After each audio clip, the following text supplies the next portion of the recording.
রাহু বসে রয়েছে, মানে রাহুর অশুভ ছায়া আছে। সেই রাহুর অশুভ ছায়া থেকে কিভাবে মুক্তি পাবেন, এইভাবেও আপনারা আমাকে প্রশ্ন করছেন, বুঝতে অসুবিধা আপনাদের হচ্ছে। সেটাকে ব্যাখ্যা করে আজকে আমি ইউটিউব চ্যানেলে বলছি, আপনারা ইউটিউব চ্যানেলে গিয়ে ফলো করুন, দেখবেন প্রত্যেকটা ভেঙে ভেঙে সুন্দরভাবে বুঝিয়ে দেওয়া আছে।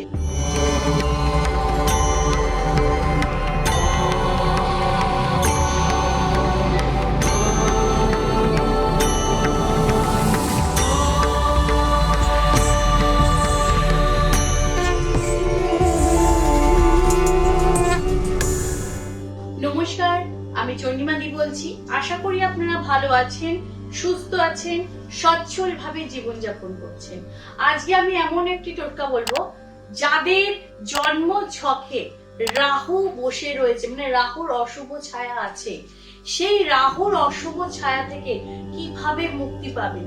এই রাহু অশুভ ছায়া থেকে মুক্তি পেতে ফেসবুক পেজে বলা হয়েছে চন্দন সাবান নয় চন্দন ধূপ ব্যবহার করুন।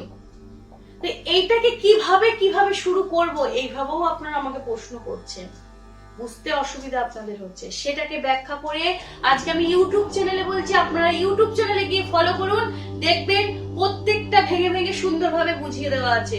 তো আজকে আমি রাহুর অশুভ ছায়ার টোটকাটা বলছি।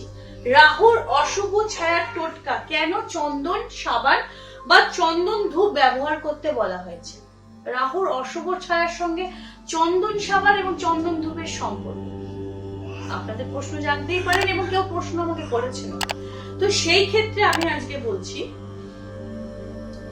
রাহু কখনো শুভ জায়গায় থাকে, তো শুভ জায়গায় যদি থাকে সেটাকে অশুভতে পরিণত করে।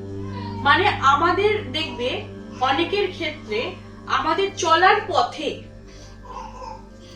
পথে আমরা আয় ভালো করছি বা আমাদের আয় রাস্তা ভালো হতো, ঝপ করে বসে গেল। তার মানে কি, রাহু আমাদের বৃহস্পতি আয়ের জায়গাটায় গ্রাস করছে। রাহু হচ্ছে গ্রাস করে নেয় শুভ জিনিসকে।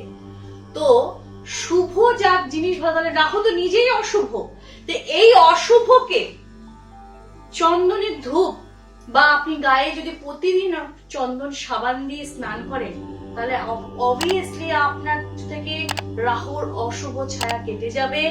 আপনি আপনার জায়গা থেকে সবকিছু শুভ কাজ খুব তাড়াতাড়ি করতে পারবেন।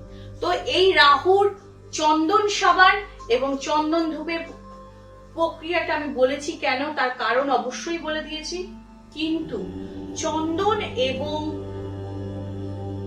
রাহু ধূপ, মানে চন্দন এবং চন্দন ধূপ যখন দেখবেন আপনারা রাহুর অশুভতায় পুরো ঘিরে গেছেন, কোথাও দিক দিয়ে একদম দেয়ালে পিঠ ঠেকে গেছে, উঠতে পারছে না, তো তার মধ্যেও একটা শুভ ছায়া যোগ দেখছেন, সেখানে শুভ কাজে বেরোবেন, তাহলে অবশ্যই আপনি বাড়ি থেকে চন্দনের টিপ পরে আপনি যাবেন, বা চন্দন আতরও ব্যবহার করতে পারেন। তো এগুলো করে দেখুন আপনার কিভাবে নিজে থেকেই আপনার উপর থেকে রাহুর অশুভ ছায়াটা কেটে গেছে। আপনারা ভালো থাকবেন, সুস্থ থাকবেন। ফেসবুকের পেজের টোটকাগুলো যদি বুঝতে অসুবিধা হয়, আমার ইউটিউব চ্যানেল ফলো করবেন, ফলো করে দেখবেন যে আপনাদের ক্রিয়া কাজগুলো করতে কতটা সুবিধা হয়। আর সত্যি যদি আপনাদের এই টোটকাটি ভালো থেকে থাকে, তাহলে সাবস্ক্রাইব করবেন আমাকে। নমস্কার।